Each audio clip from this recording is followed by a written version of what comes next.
الرحيم. باب النظر إلى المخطوبة وبيان العورات. الفصل الأول. عن أبي هريرة رضي الله عنه قال جاء رجل إلى النبي صلى الله عليه وسلم فقال إني تزوجت امرأة من الأنصار قال فانظر إليها فإن في أعين الأنصار شيئا. وعن ابن مسعود رضي الله عنه قال قال رسول الله صلى الله عليه وسلم لا تباشر المرأة المرأة فتنعتها لزوجها كأنه ينظر إليها. متفق عليه. بسم الله الرحمن الرحيم.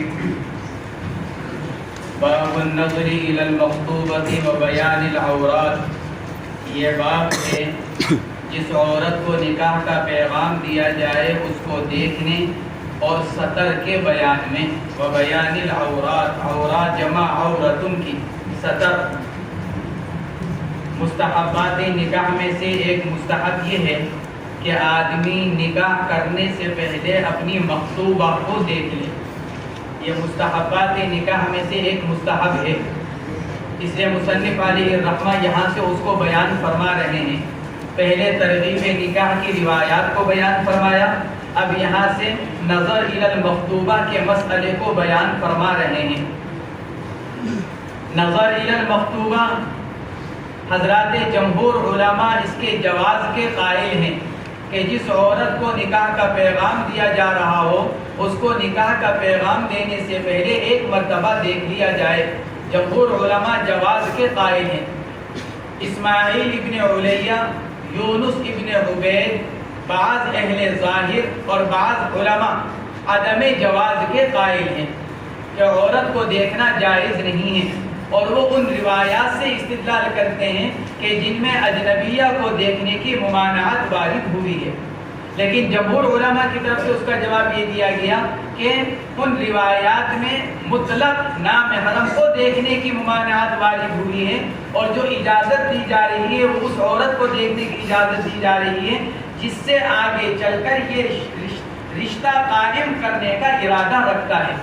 اور اس باب کی جو روایتیں ہیں، باب النظر الی المخطوبہ، ان روایات سے جمہور علماء نے استدلال کیا ہے.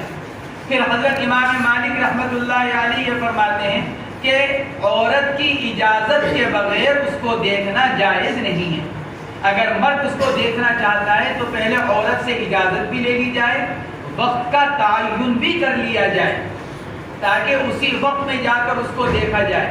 لیکن جمہور علماء ان کا انکار کرتے ہیں. وہی فرماتے ہیں نہ عورت سے اجازت ضروری ہے نہ وقت کا تعین ضروری ہے. جمہور علماء اس کا انکار کرتے ہیں.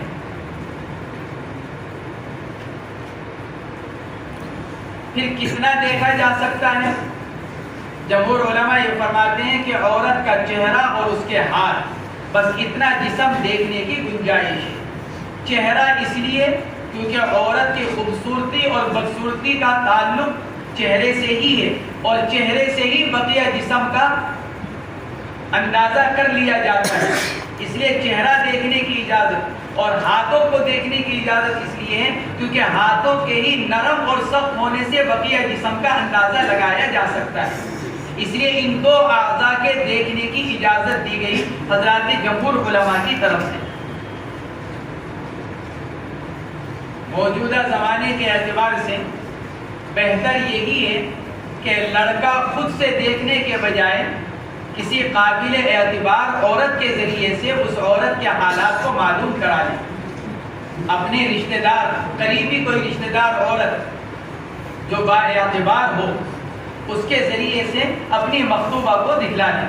باقاعدہ دیکھنے کا اہتمام نہ کیا جائے جیسا کہ موجودہ زمانے کی رسم اور معاملات میں کہ باقاعدہ عورت کو دیکھنے کا اہتمام کیا جاتا ہے. پوری ایک جماعت جاتی ہے دیکھنے کے لیے جس میں مرد بھی ہوتے ہیں، عورتیں بھی ہوتی ہیں، لڑکا بھی، لڑکے کا باپ بھی، اس کا بھائی بھی، اس کا بہنوئی بھی، اور اس کا چچا بھی اور پھوپھا بھی، پورا خاندان جمع کر کر لے کر جایا جاتا ہے لڑکی کو دیکھنے کے لیے.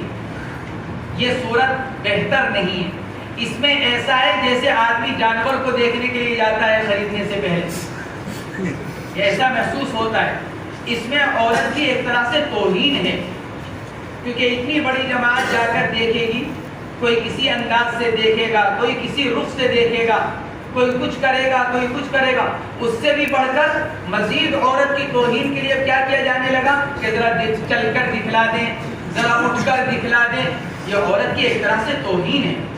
آپ کو اگر پسند آ رہی ہے آپ رشتے کا پیغام دے دیجئے، نکاح کا پیغام دے دیجئے.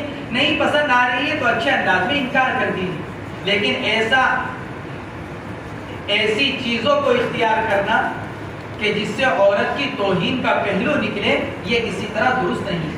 اس لیے موجودہ زمانے کے اعتبار سے بہتر یہی ہے کہ مرد خود دیکھنے کے بجائے ثقہ اور بااعتماد عورتوں کے ذریعے سے اس کو دکھلوا لیں. حضرات صحابہ کرام رضوان اللہ تعالی علیہم اجمعین کا معاملہ بھی یہی تھا. جیسا کہ ابو داؤد شریف کی روایت میں اس کو نقل کیا گیا کہ حضرات صحابہ کرام جب کسی کو نکاح کا پیغام دینا چاہتے تو پہلے خاندان کی کسی عورت کے ذریعے سے لڑکی کو دکھلوا دیا کرتے تھے تاکہ اس کی صورت، سیرت، عادت، اخلاق کا ایک اندازہ ہو جائے. تو باب النظر الی المخطوبہ، یہ باب ہے جس عورت کو نکاح کا پیغام دیا جا رہا ہو اور اگر مرد خود ہی دیکھنا چاہ رہا ہے تو پھر ایسے انداز میں دیکھے کہ جس سے عورت کو پتہ نہ چلے.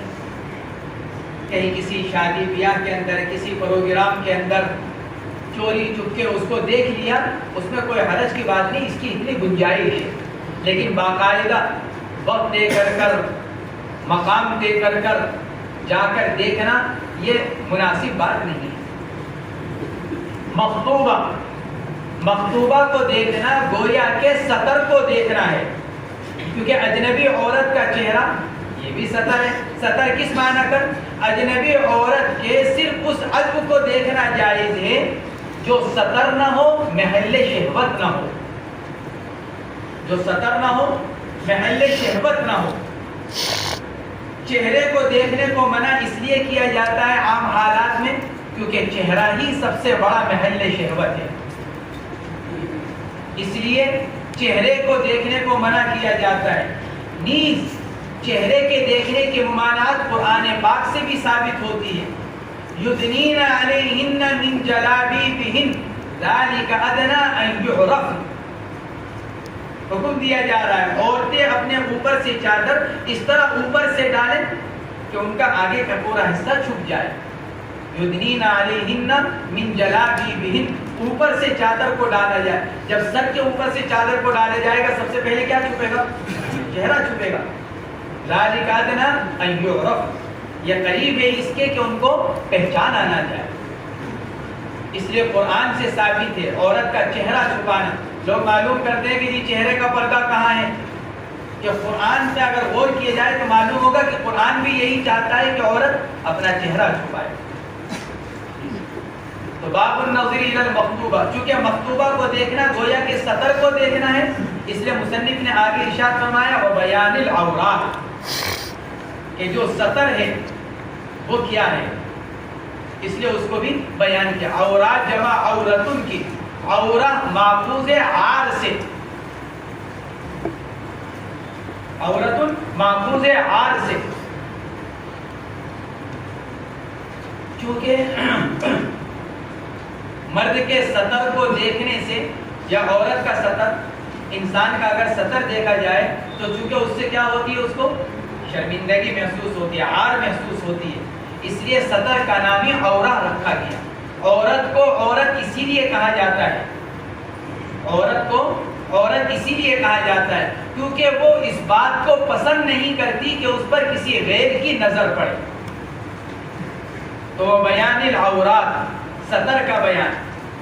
الفصل الاول عن ابی ہریرہ رضی اللہ تعالی عنہ قال جاء رجل الى النبي صلى الله عليه وسلم فقال اني تزوجت امرأة من الانصار قال فانظر اليها فان في اعين الانصار شيئا رواه مسلم.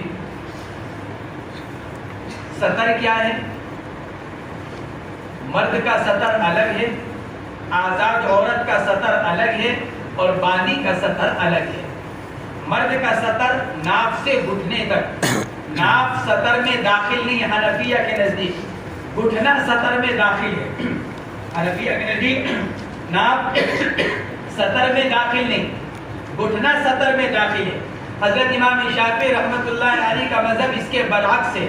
ان کے نزدیک ناک سطر میں داخل ہے، گھٹنا سطر میں داخل نہیں ہے۔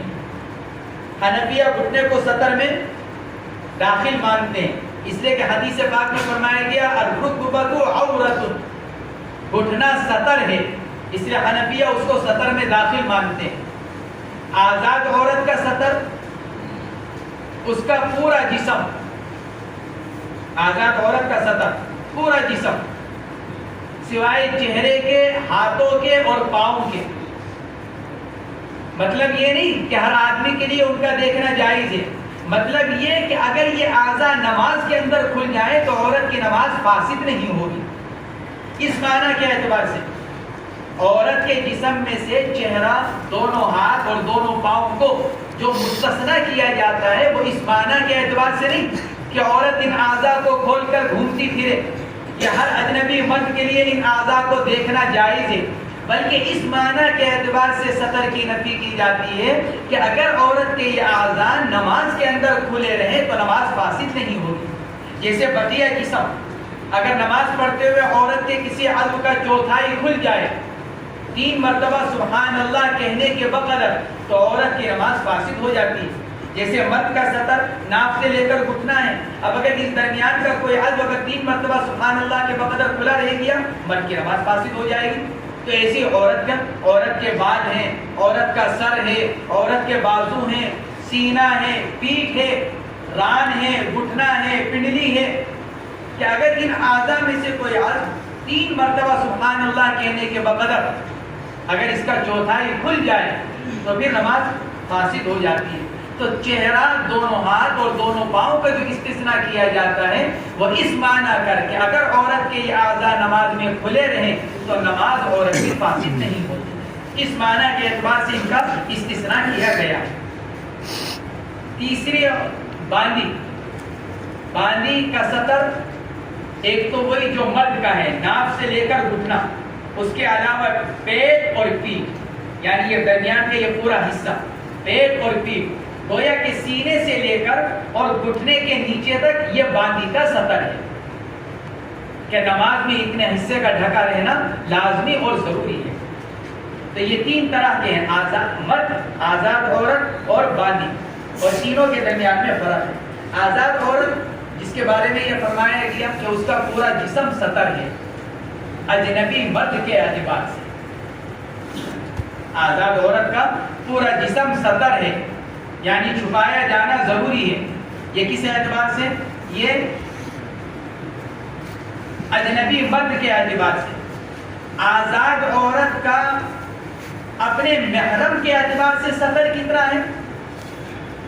گھر میں باپ ہے، گھر میں بھائی ہے، گھر میں بھتیجا ہے، گھر میں بھانجا ہے، یہ بھی گھر میں ہوتے ہیں، یہ بھی مرد ہیں۔ ایک تو ہے آزاد عورت کا اجنبی مرد کے سامنے اپنا جسم، وہ تو پورا کا پورا سطر میں داخل ہے، اور دوسرا آزاد عورت کا محرم کے سامنے۔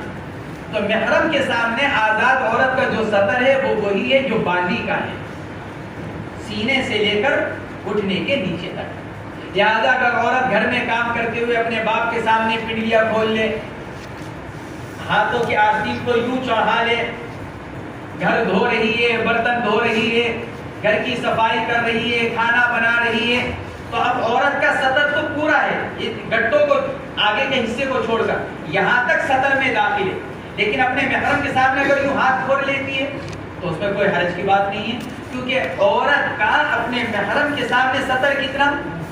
جتنا ایک باندی کا ہے، اور باندی کا کیا ہے؟ سینے سے لے کر اور گھٹنے کے نیچے تک، یہ آزاد عورت کا اپنے محرم کے سامنے ہے۔ اور تیسرے نمبر پر شوہر، شوہر کے سامنے بیوی کے جسم کا کوئی حصہ سطر میں داخل نہیں ہے۔ البتہ یہ ضرور فرمایا حضرات فقہاء کرام نے کہ ایک دوسرے کی شرمگاہ کو دیکھنے سے احتراز کیا جائے، اس سے 2 نقصان ہوتے ہیں۔ نمبر 1 نگاہ کمزور ہوتی ہے، نمبر 2 حافظہ کمزور ہو جاتا ہے۔ شرمگاہ کو دیکھنے سے، قبول اور دبر کے دیکھنے سے حافظے پر بھی فرق پڑتا ہے، نگاہ پر بھی فرق پڑتا ہے۔ اما جان حضرت عائشہ رضی اللہ تعالی عنہ فرماتی ہیں ساری زندگی نہ نبی کریم علیہ السلام نے میرا سطر دیکھا یعنی شرمگاہ، اور نہ میں نے کبھی آپ کی شرمگاہ کو دیکھا۔ ایسی شرم و حیا کے ساتھ زندگی گزاری، کس بیوی کے ساتھ جس سے سب سے زیادہ محبت کرتے ہیں، جس کے سامنے شریعت ننگا ہونے کی گنجائش دیتی ہے ایک دوسرے کے سامنے، اس کے باوجود اما جان حضرت عائشہ رضی اللہ تعالی عنہ فرماتی ہیں کہ ساری زندگی نہ آپ نے میرا سطر دیکھا نہ میں نے آپ کا سطر دیکھا۔ اس لیے بیوی کا جسم کا کوئی حصہ اگرچہ شوہر کے لیے سطر میں داخل نہیں ہے، لیکن بہتر یہی ہے کہ اس کو دیکھنے سے، شرمگاہ کو دیکھنے سے احتیاط کی جائے۔ اچھا، عورت دوسرے عورت کے سامنے کتنا جسم کھول سکتی ہے؟ کیونکہ 4 ہو گئے، آزاد عورت اجنبی کے سامنے، آزاد عورت محرم کے سامنے، آزاد عورت شوہر کے سامنے، اور آزاد عورت کے سامنے۔ یہ 4 صورتیں ہوں گی، یا تو عورت کے سامنے کوئی عورت ہی ہوگی، یا عورت کے سامنے مرد ہوگا۔ اب مرد کی 3 قسمیں ہیں، اجنبی، محرم، شوہر۔ تو اجنبی عورت، اجنبی مرد کے سامنے پورا جسم اس کا سطر، عورت محرم کے سامنے تو اس کا سطر وہ جو بازی کا سطر، اور عورت شوہر کے سامنے تو اس کا سطر جو کوئی اس کا کوئی جسم کا کوئی حصہ سطر میں داخل نہیں۔ اب عورت کے مقابلے پر، تو عورت اگر عورت کے سامنے اگر اپنا جسم کھولنا چاہ رہی ہے تو اس کا سطر وہی ہے جو ایک مرد کا سطر ہے، یعنی ناف سے گھٹنا، یہ اتنا اس کا سطر ہے۔ تو باب النظر الی المخطوبۃ و بیان العورات، مخطوبہ کو دیکھنے کے بیان میں اگر دیکھنے سے شہوت پیدا ہو تو کیا حکم ہے؟ حضرت امام شافعی اور امام احمد پھر منع کرتے ہیں دیکھنے سے۔ ایک آدمی عورت کو نکاح کا پیغام دینا چاہتا ہے، شریعت یہ گنجائش دیتی ہے کہ آپ اس کو دیکھنا چاہو تو دیکھ لو، لیکن اب مرد کو اپنے بارے میں یہ خیال ہے کہ دیکھنے سے میرے اندر شہوت پیدا ہوگی، تو کیا شریعت پھر بھی اس کو اجازت دیتی ہے دیکھنے کی؟ حضرت امام شافعی اور امام احمد بن حنبل تو حضرت امام مالک اور امام احمد کو دیکھنے سے انکار کرتے ہیں، مالکیہ اور حنابلہ منع فرماتے ہیں کہ اب دیکھنے کی اجازت نہیں۔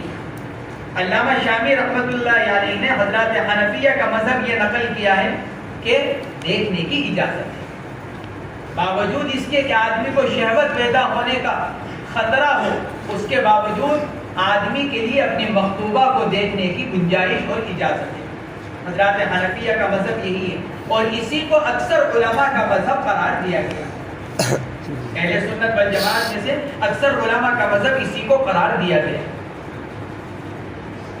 حضرت ابو ہریرہ رضی اللہ تعالی عنہ سے روایت ہے، فرماتے ہیں کہ ایک صاحب آئے نبی کریم علیہ السلام کی خدمت میں۔ یہ صاحب کون تھے؟ آگے فصل 40 میں ایک روایت آ رہی ہے حضرت مغیرہ ابن شعبہ رضی اللہ تعالی عنہ کی۔ حافظ ابن حجر رحمۃ اللہ علیہ نے لکھا ہے فتح الباری کے اندر کہ احتمال یہ ہے کہ یہ آنے والے صحابی حضرت مغیرہ ابن شعبہ ہیں۔ جاء رجل الی النبی صلی اللہ علیہ وسلم، حضرت ابو ہریرہ فرماتے ہیں کہ ایک صاحب آئے، تو حافظ فرماتے ہیں کہ احتمال یہ ہے ان یکون مغیرہ ابن شعبہ، کہ احتمال اس بات کا ہے کہ یہ آنے والے صحابی حضرت مغیرہ ابن شعبہ ہیں۔ انہوں نے آ کر کہا انی تزوجت امرأة من الانصار، تزوجت ای اردت، میں ایک انصاریہ عورت سے نکاح کرنے کا ارادہ رکھتا ہوں۔ یہ معنی نہیں کہ میں نے نکاح کر لیا ہے، اس لیے کہ اگر نکاح ہو چکا ہے پھر دیکھنے کا کوئی فائدہ نہیں۔ انی تزوجت امرأة من الانصار، انی تزوجت ای اردت التزوج، بین السطور لکھا ہے، اس لیے کہ اگر یہاں پر معنی یہ کیے جائے کہ میں نے نکاح کر لیا ہے ایک انصاریہ عورت سے، تو نبی علیہ السلام کا فرمانا فانظر الیہا، کوئی فائدہ نہیں رہا کیونکہ نکاح ہو چکا ہے۔ اس لیے محدثین نے لکھا ہے تزوجت ای اردت التزوج، تاکہ جو فائدہ اور مقصد ہے وہ جبھی حاصل ہو سکتا ہے جب نکاح سے پہلے دیکھا جائے۔ تو فرماتے ہیں انی تزوجت امرأة من الانصار، میں نے ایک انصاریہ عورت سے نکاح کرنے کا ارادہ کیا ہے۔ قال فانظر الیہا، آپ نے ارشاد فرمایا پہلے اس کو دیکھ لو. اس سے جواز نکلا کہنے کا مخطوبہ کو دیکھنے کا. اسی کو مصنف نے کہا باب النظر الی المخطوبہ. آپ نے ارشاد فرمایا فانظر الیہا، ذرا دیکھ لو ان کو پہلے. فانظر الیہا یہ امر برائے وجوب نہیں بلکہ امر برائے ارشاد یعنی نصیحت. بطور نصیحت اللہ کے نبی ارشاد فرما رہے ہیں دیکھ لو، کہیں ایسا نہ ہو کہ بعد میں پچھتانا پڑے. تم کچھ اور سوچ کر تمہاری نظر اس کی بہن پر پڑی ہوئی ہے، ماں پر پڑی ہوئی ہے، تم نے سوچا کہ وہ بھی ایسی ہی ہوگی، تو بعد میں پچھتانے سے بہتر کیا ہے کہ آدمی پہلے دیکھے. تو یہ امر برائے ارشاد، برائے وجوب نہیں. بعض حضرات نے لکھا ہے امر برائے استحباب. قال فانظر الیہا. بعض فقہاء نے لکھا ہے کہ امر برائے استحباب ہے. لیکن یہ علامہ شافعی وغیرہ نے بھی اس کی صراحت کی ہے کہ یہ دیکھنے کا حکم جب ہے جب یہ امید ہو کہ ہم نکاح کا پیغام دیں گے اور قبول کیا جا سکتا ہے. یہ نہیں کہ زمین آسمان کا فرق ہے. اب آدمی اسی بہانے عورتوں کو دیکھتا پھر رہا ہے کہ جی میرا ارادہ اس کو نکاح کا پیغام دینے کا ہے. تو کہا اس کی صراحت کی ہے اذا علم، جبکہ اس کو اس بات کا علم ہو کہ کیا ہو سکتا ہے اس کا پیغام قبول کیا جا سکتا ہے. یک طرفہ معاملہ نہ ہو. ایک صاحب ایک آدمی ایک بزرگ کے پاس آئے، آ کر کہا کہ حضرت دعا کر دیجئے فلاں عورت سے نکاح کا ارادہ ہے. فرمایا کہاں تک بات بنی؟ کہ آدھی بات ہو چکی ہے، آدھی باقی رہ گئی.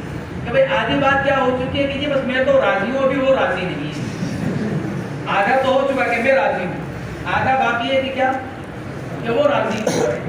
تو ایسا معاملہ نہ ہو بلکہ آدمی جہاں نکاح کا پیغام دے رہا ہے وہاں یہ امید ہو کہ اس کا پیغام قبول کیا جا سکتا ہے. اتنا فاصلہ اور اتنا فرق نہ ہو دونوں کے درمیان کہ ہر آدمی کو یہ معلوم ہو کہ اگر یہ آدمی پیغام دے گا تو قبول نہیں ہوگا. قال فانظر الیہا. آپ نے ارشاد فرمایا کہ پہلے اس کو دیکھ لو. فإن فی اعین الانصار شیئا. کیوں؟ اس لیے کہ انصار کی نگاہوں میں کچھ کمی ہے. فإن فی اعین الانصار شیئا. انصار کی آنکھوں میں کچھ کمی ہے. اب یہاں دو باتیں ہیں. فی اعین الانصار، نبی علیہ السلام عورتوں کے بارے میں کیسے ارشاد فرما رہے ہیں؟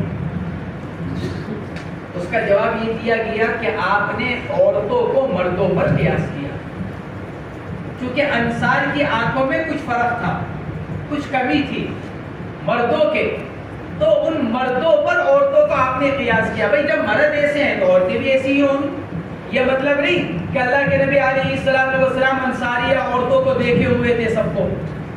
کیونکہ سوال یہ پیدا ہوتا ہے کہ اللہ کے نبی عورتوں کی صفت کیسے بیان کر رہے ہیں؟ کیونکہ نکاح کا پیغام تو عورت کو دیا جا رہا ہے، تو عورت کے بارے میں کیسے کہا جا رہا ہے کہ ان کی نکاح میں کچھ کمی ہے؟ اس کا جواب ایک تو یہ دیا گیا کہ آپ نے عورتوں کو قیاس کیا کس کے اوپر؟ مردوں کے اوپر. دوسرا جواب یہ دیا گیا مردوں نے خود ہی بتلا رکھا تھا. انصار حضرات انصار نے خود حضور اکرم صلی اللہ علیہ وسلم کو یا لوگوں کے درمیان میں جو بات چیت ہوا کرتی ہے اس سے اللہ کے نبی نے اندازہ کر رکھا تھا. اور تیسرا جواب یہ بھی دیا گیا کہ وحی کے ذریعے سے آپ کو اس کا علم تھا کہ بھئی انصار کی عورتوں کی آنکھوں میں کچھ تھوڑی سی کمی ہے. شیئن، کیا کمی ہے؟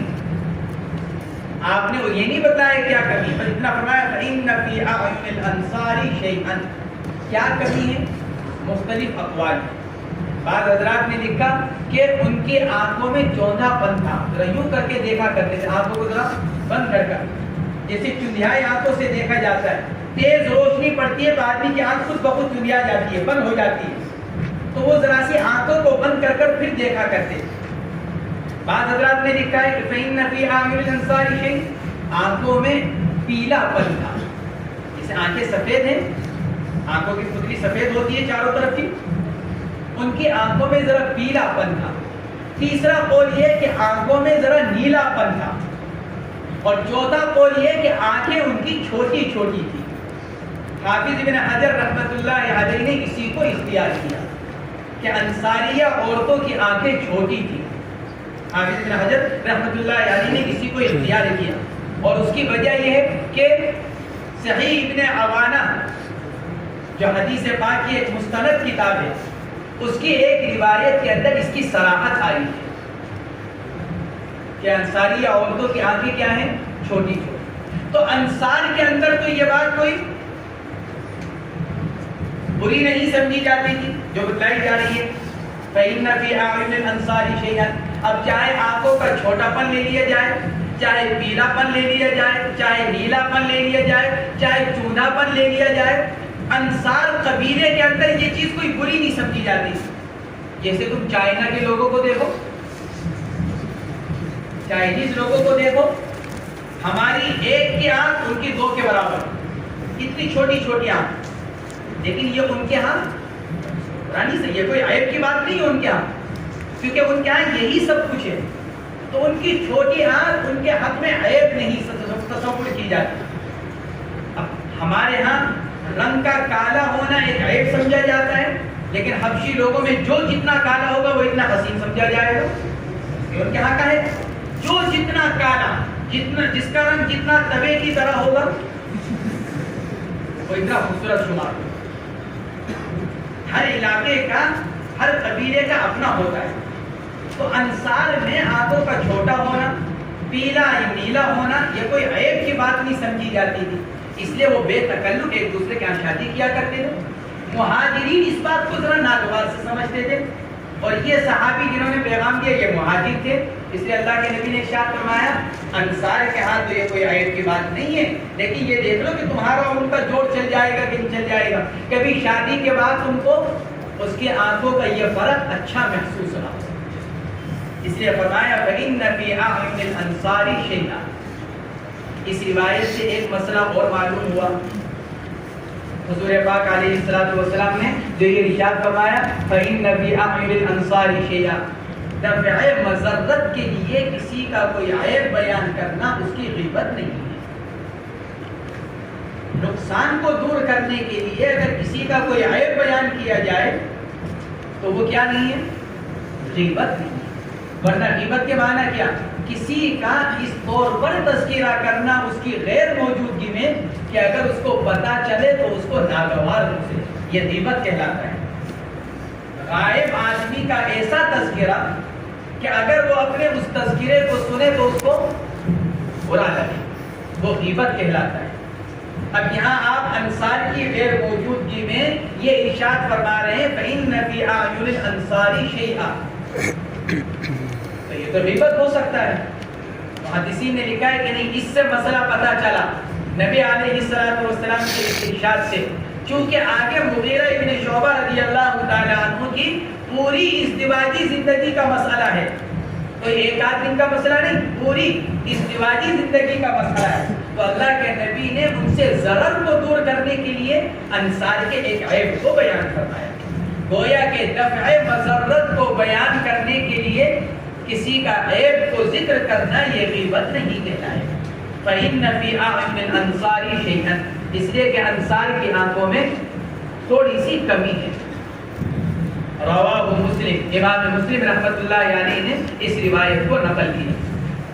وعن ابن مسعود رضی اللہ تعالی عنہ قال قال رسول اللہ صلی اللہ علیہ وسلم لا تباشر المرأة المرأة فتنعتها یا فتنعتها لزوجها كأنه ينظر إليها.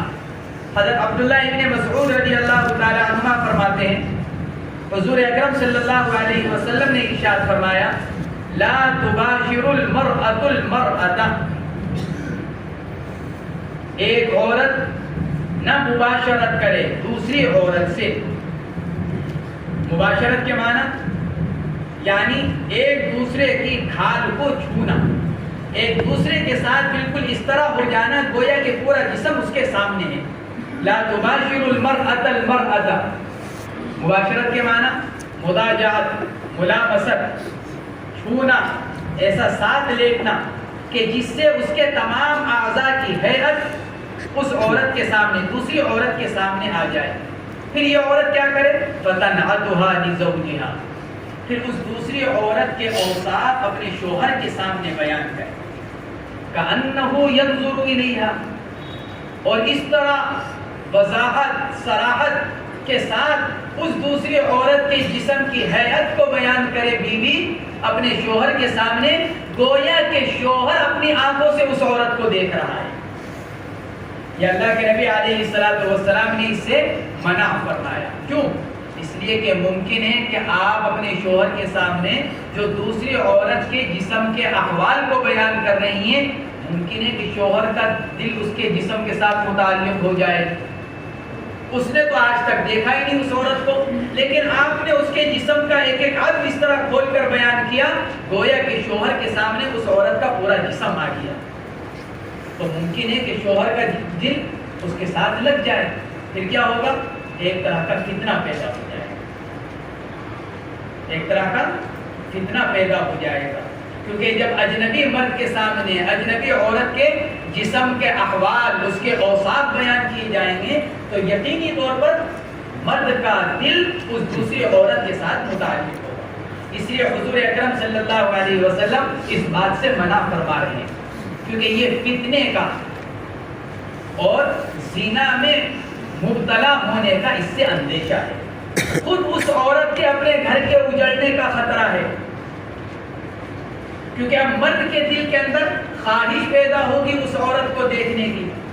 اب اگر وہ غیر شادی شدہ ہے تو ممکن ہے کہ آدمی اس کو نکاح تک کا پیغام دے دے، اور اگر وہ شادی شدہ ہے اور آدمی کا دل اس سے متعلق ہو گیا تو یہ اس کے اوپر محنت کر کر اپنا بھی گھر برباد کرے گا، اس کا بھی گھر برباد کرے گا۔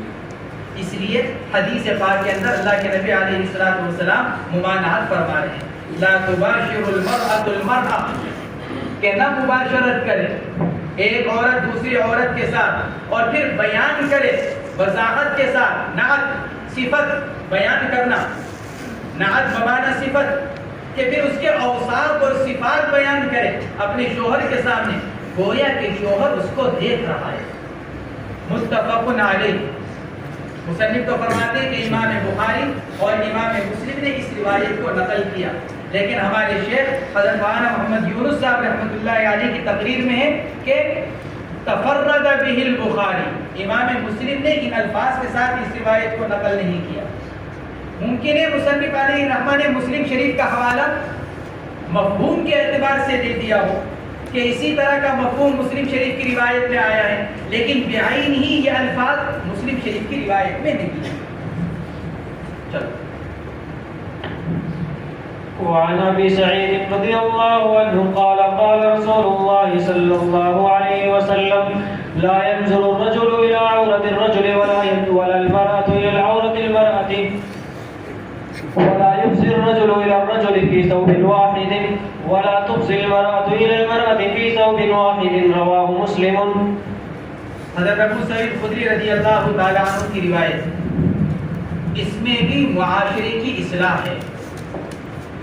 رسول پاک علیہ السلام اس روایت کے ذریعے سے بھی کیا ارشاد فرما رہے ہیں؟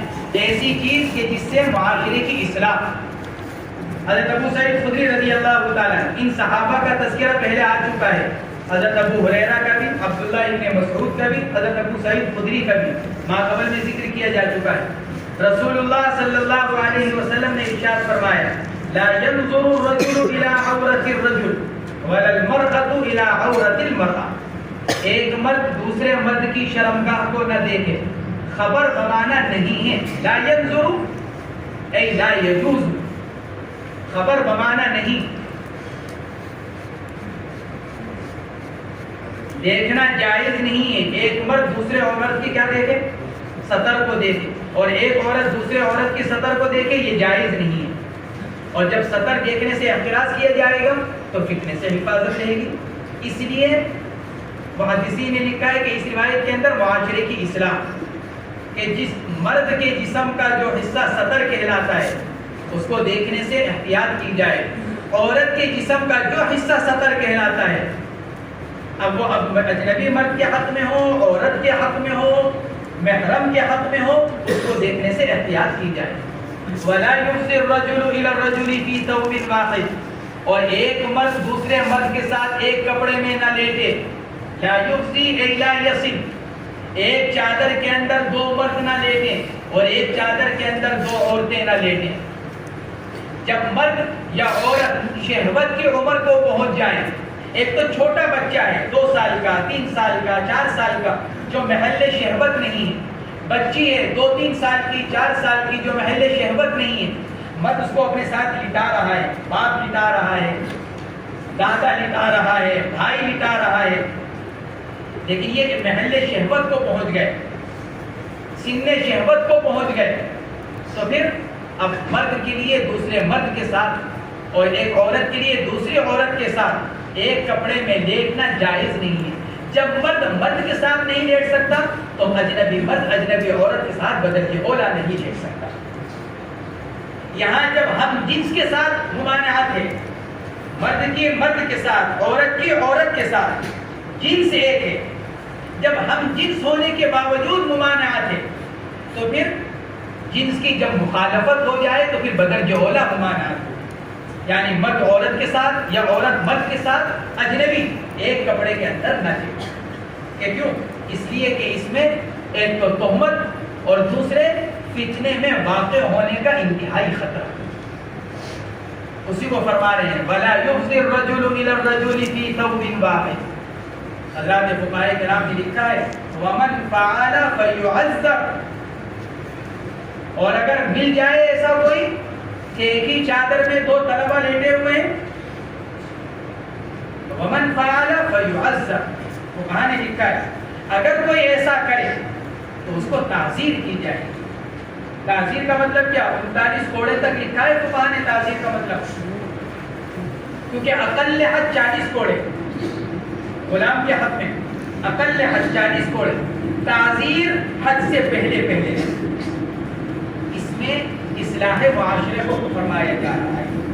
معاشرے کو فساد سے بچانے کے لیے، معاشرے کو خرابی سے بچانے کے لیے، معاشرے کو زنا اور لواطت سے بچانے کے لیے حضور اکرم صلی اللہ علیہ وسلم ارشاد فرما رہے ہیں مرد مرد کے ساتھ، عورت عورت کے ساتھ ایک کپڑے میں نہ رہے. کیونکہ جب جسم جسم سے لگا ہوا ہوگا تو کسی بھی وقت شہوت بھڑک سکتی ہے. کہ کیوں؟ کیونکہ شیطان انسانی جسم میں اس طرح دوڑتا ہے جیسے خون دوڑتا ہے رگوں کے اندر. یہ فرمایا گیا حدیث پاک کے اندر. اس لیے ارشاد فرما رہے ہیں وَلَا يُفْضِي الرَّجُلُ إِلَى الرَّجُلِ فِي ثَوْبٍ وَاحِدٍ وَلَا تُفْضِي الْمَرْأَةُ إِلَى الْمَرْأَةِ فِي ثَوْبٍ وَاحِدٍ.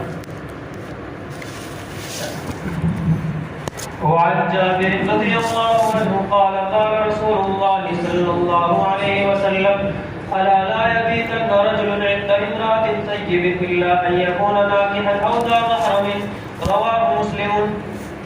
حضرت جابر رضی اللہ تعالیٰ عنہ سے روایت ہے، فرماتے ہیں قال رسول اللہ صلی اللہ علیہ وسلم الا لا يبيتن رجل عند امرأة طيب الا ان يكون ناكحا او ذا محرم. حضرت جابر رضی اللہ تعالیٰ عنہ سے روایت ہے، فرماتے ہیں کہ رسول اللہ صلی اللہ علیہ وسلم نے ارشاد فرمایا غور سے سنو، الا تنبیہ کے لیے، متوجہ کرنے کے لیے، آگے جو مضمون بیان کیا جا رہا ہے اس کی طرف توجہ دلانے کے لیے الا لایا جاتا ہے. الا غور سے سنو، لا یبیتن رجل عند امرأة طیب. بات یبیتو کے معنی آتے ہیں رات گزارنا، مراد ہے یہاں پر خلوت، تنہائی. لا یبیتن رات نہ گزارے یعنی خلوت اختیار نہ کرے. یہ مطلب نہیں کہ صرف رات گزارنے سے منع کیا جا رہا ہے، مراد ہے تنہائی میں جمع ہونا، چاہے دن میں ہو چاہے رات میں. اس سے مراد خلوت ہے.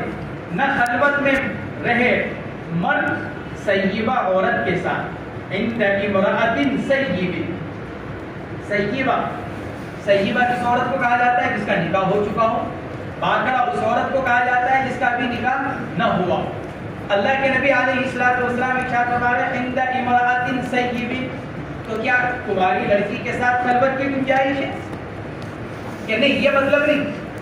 سیبہ کو اس لیے بیان کیا جا رہا ہے کیونکہ سیبہ تھوڑی سی اپنے معاملے میں غیر محتاط ہو جاتی ہے، شوہر کے ساتھ راتیں گزرنے کی وجہ سے، ازدواجی تعلقات کے قائم ہو جانے کی وجہ سے سیبہ عورت کی طبیعت میں تھوڑا سا کھلا پن اور بے احتیاطی آ جاتی ہے، اور اس کے ذہن میں یہ بھی ہوتا ہے اب میری طرف کون رغبت کرے گا، میں تو شادی شدہ ہوں، تو یہ خیال پیدا ہوتا ہے۔ اس لیے اللہ کے نبی علیہ السلام نے خاص طور سے اس کو بیان کیا۔ رہی کنواری لڑکی، کہ کنواری لڑکی کی طبیعت میں پہلے ہی شرم و حیا ہوتی ہے اور اپنے بارے میں وہ محتاط ہوتی ہے، اس لیے وہ کسی اجنبی مرد کو خلوت کا ویسے ہی موقع نہیں دے گی۔ سیبہ کے ساتھ چونکہ کسی نہ کسی درجے میں خلوت کا موقع نکل سکتا ہے، اس لیے سیبہ کا ذکر کرنے سے باقرہ سے ممانعت بدل کے اولا ہوتی ہے۔ یہ اس کا مطلب عند امرأۃ سیب، اور بعض حضرات نے لکھا ہے یہاں سیبہ سے مراد وہ عورت جس کا شوہر نہ ہو، سیبہ جس کا شوہر، کیونکہ سیبہ اس عورت کو بھی کہا جاتا ہے کہ جو شادی شدہ تو ہو لیکن یا تو اس کے شوہر نے اس کو علیحدہ کر دیا یا شوہر کا انتقال ہو گیا، اس کو سیبہ کہا جاتا ہے۔ تو سیبہ سے مراد اگر کیا معنی لیا جائے، وہ عورت کے جس کا شوہر نہ ہو، تو اب اس کے اندر شادی شدہ بھی آ جائے گی، غیر شادی شدہ بھی آ جائے گی، اور یہ اس لیے کہا جا رہا ہے جس کا شوہر نہیں، کیونکہ جس کا شوہر ہے وہ تو خود کیا کرنے والا ہے، اس کی حفاظت کرنے والا ہے، شوہر تو خود حفاظت کرنے والا ہے۔ ویسی ایک بات یاد آ گئی، قرآن پاک کے اندر اللہ نے بیویوں کے بارے میں فرمایا ہے نساؤکم حرث لکم فاتوا حرثکم انا شئتم، تمہاری بیویاں تمہاری کھیتی ہیں۔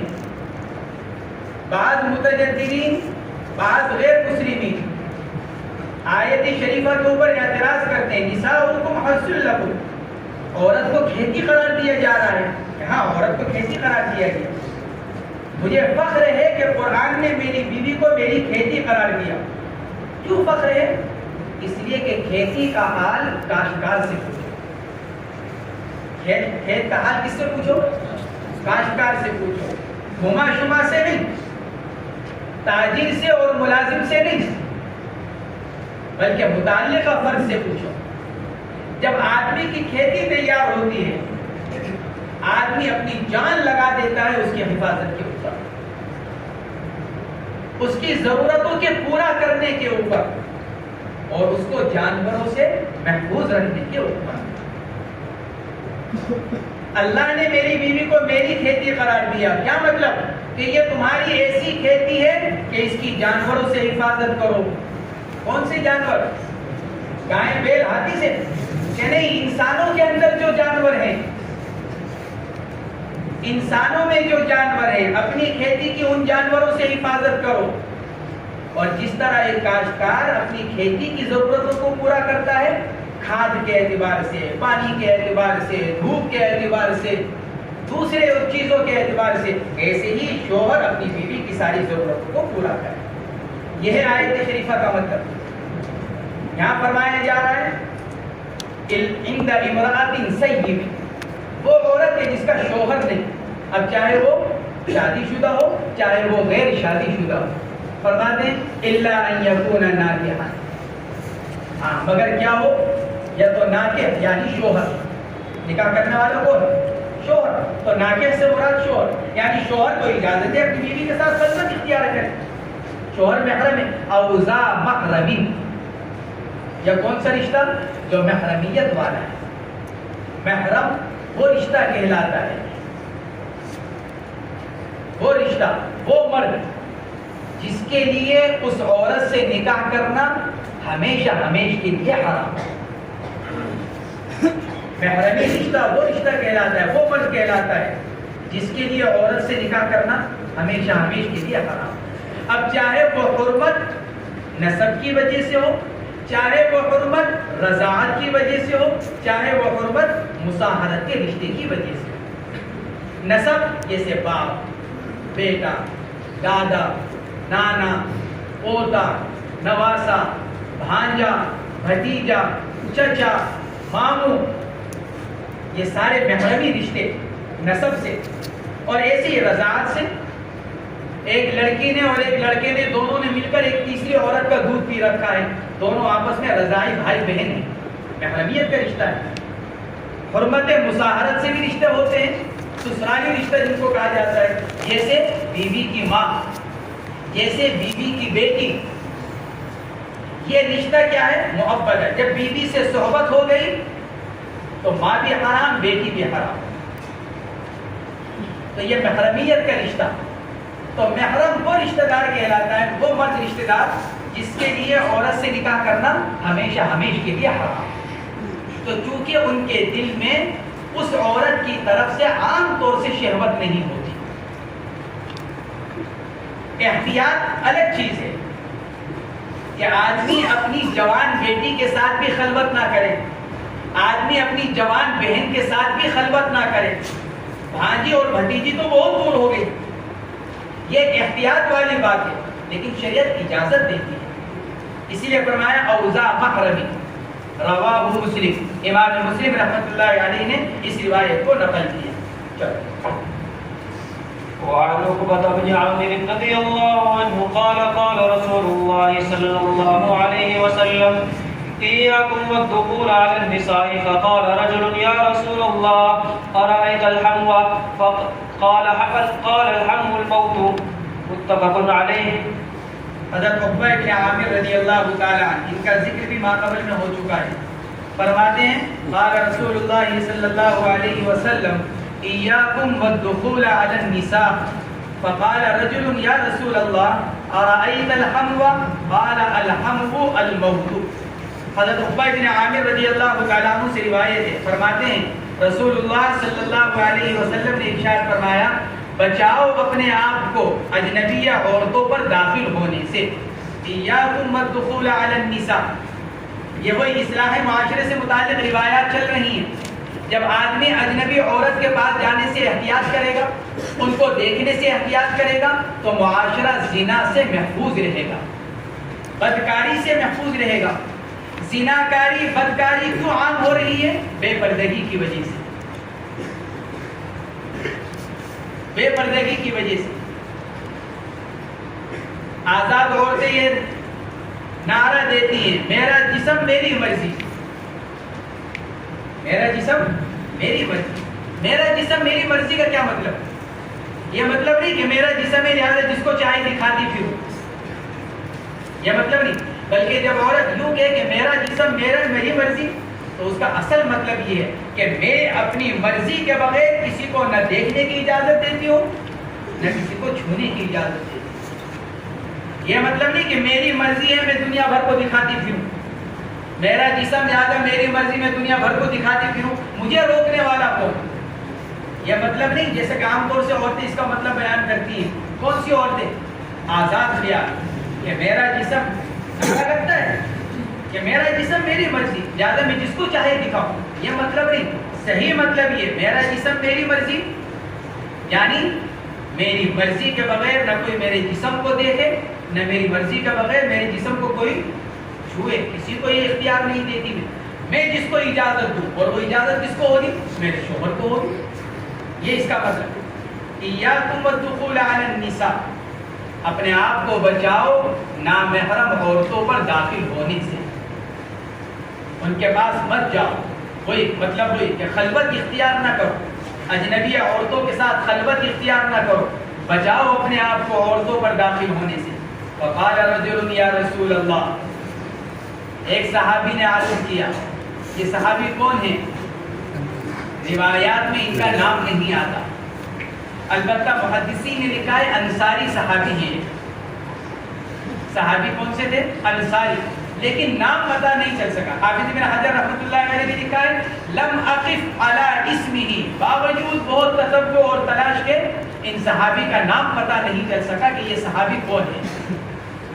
فقال رجل یا رسول اللہ ارأیت الحمو، عرض کیا یا رسول اللہ دیور کے بارے میں کیا خیال ہے؟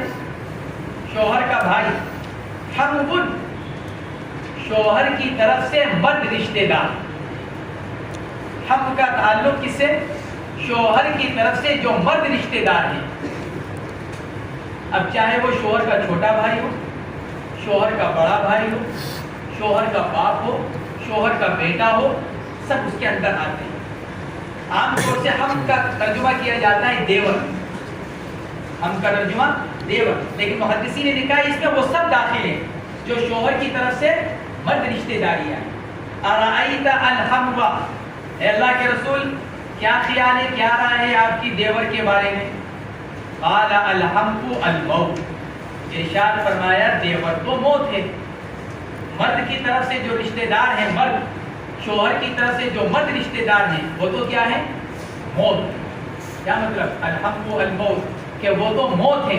الحمو الموت یعنی انتہائی ڈرنے کی چیز، جو جس چیز سے زیادہ خوف محسوس ہوتا ہے اس کو موت سے تعبیر کیا جاتا ہے۔ الاسد الخوف، الاسد الموت۔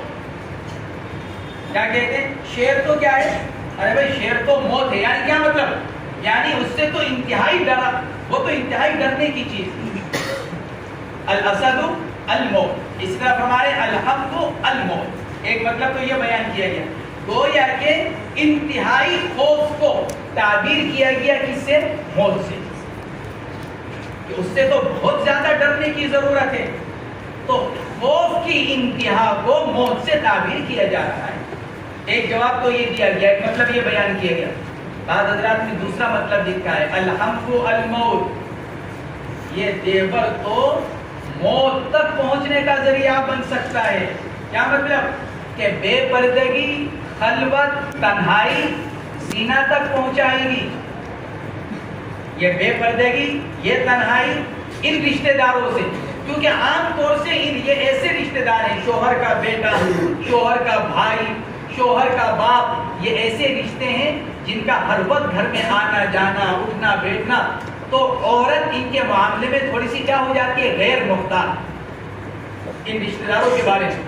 تو یہ غیر محتاطگی بعض اوقات زنا تک پہنچا دیتی ہے، اور عورت کیا ہے؟ شادی شدہ، اور شادی شدہ عورت اور مرد اگر زنا کرے تو پھر حد کیا ہے؟ رجم۔ رجم کا مطلب موت۔ فرمایا گیا الحمو الموت، گویا کہ یہ رشتہ ایسے ہیں کہ جو عورت کو کہاں تک پہنچانے والے ہیں؟ موت تک پہنچانے والے ہیں۔ کس راستے سے؟ رجم کے راستے سے۔ زنا کی حد رجم، اس کے راستے سے گویا کہ عورت کو یہ رشتہ دار موت تک پہنچانے والے ہیں۔ یہ دوسرا مطلب اس آیت شریفہ کا یہ بیان کیا گیا۔ متفق علیہ، بخاری اور مسلم کی یہ روایت۔ اور تیسرا ایک معنی اس کے یہ بھی بیان کیے گئے الحمو الموت، یعنی عورت کو چاہیے کہ مرد ہو جائے لیکن ان رشتہ داروں کے بارے میں غیر محتاط طریقہ اختیار نہ کرے۔ الحمو الموت یعنی ان رشتوں پر ترجیح دے، کس کو؟ موت۔ اگر ایسی ضرورت پیش آ جائے تو عورت ان رشتوں میں غیر محتاطگی پر موت کو ترجیح دے۔ وعن جابر رضي الله عنه أن أم سلمة استأذنت رسول الله صلى الله عليه وسلم في الحجامة فأمر أبا طيبة أن يحجمها، قال حسبت أنه كان أخاها من الرضاعة أو غلام لم يحتلم، رواه مسلم۔ حضرت جابر رضی اللہ تعالی عنہ کی روایت، ان ام سلمة رضی اللہ عنہا استأذنت رسول اللہ صلی اللہ علیہ وسلم في الحجامة فأمر أبا طيبة أن يحجمها، بعد نصر اور ضرب دونوں سے آتا ہے، حجم يحجم، حجم يحجم۔ قال حسبت أنه كان أخاها من الرضاعة أو غلاما لم يحتلم۔ حضرت جابر رضی اللہ تعالی عنہ کی روایت ہے، ام المؤمنین حضرت ام سلمہ رضی اللہ تعالی عنہ نے حضور اکرم صلی اللہ علیہ وسلم سے اجازت چاہی حجامہ کے بارے میں، پشنا لگوانے کے بارے میں۔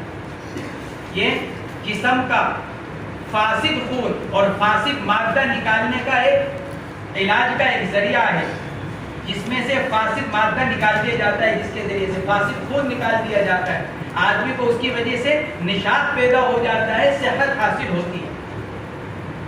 تو حجامہ کے بارے میں اجازت چاہیے، آپ علیہ السلام نے حضرت ابو طیبہ رضی اللہ تعالی عنہ کو حکم فرمایا کہ ابو ام سلمہ کا حجامہ کر دیں۔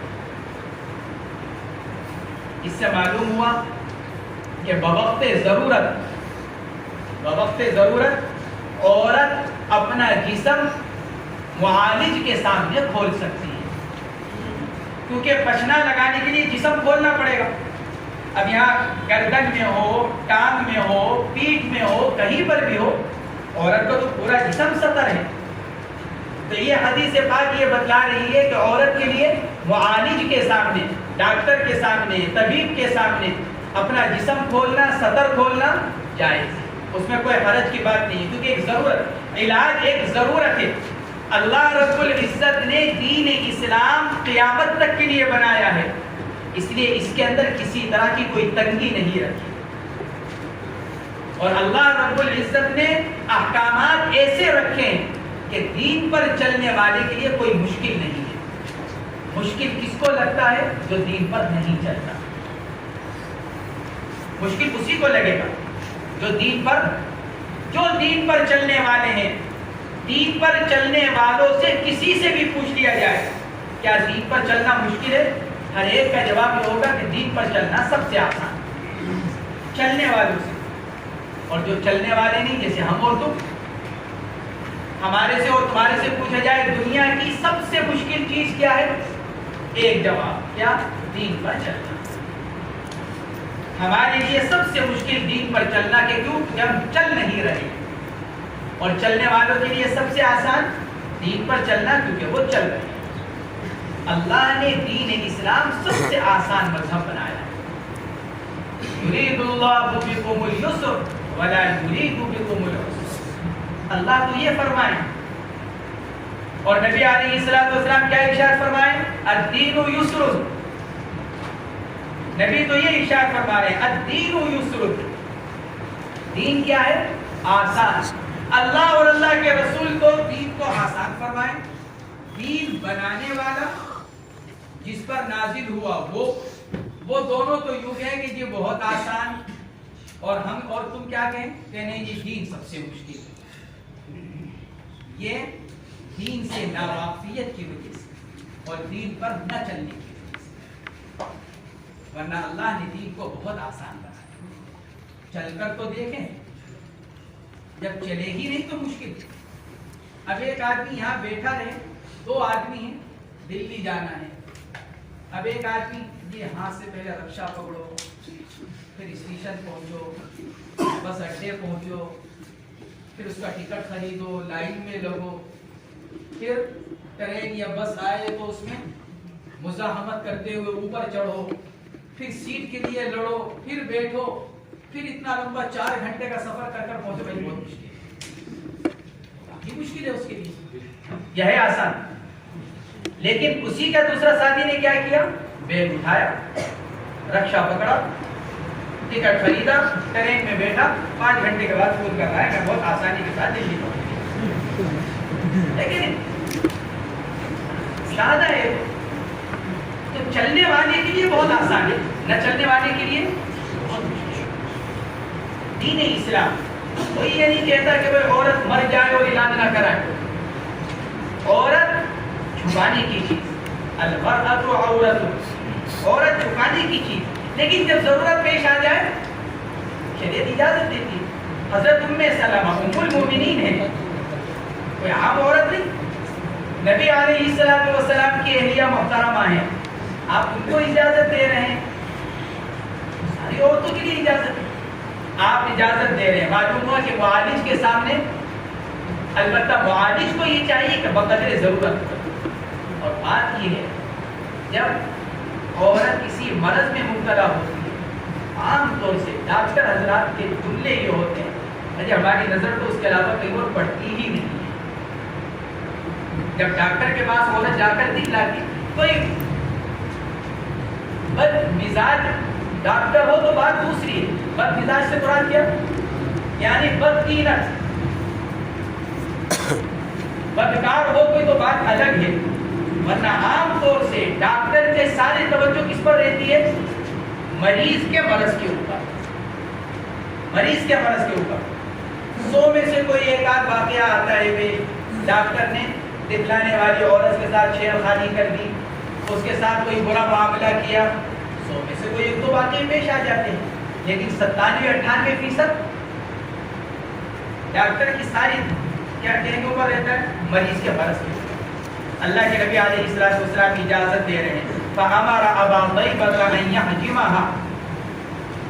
آگے حضرت جابر رضی اللہ تعالیٰ عنہ اپنا خیال ظاہر کر رہے ہیں، لیکن اس خیال کو ظاہر کرنے کی کوئی ضرورت نہیں ہے۔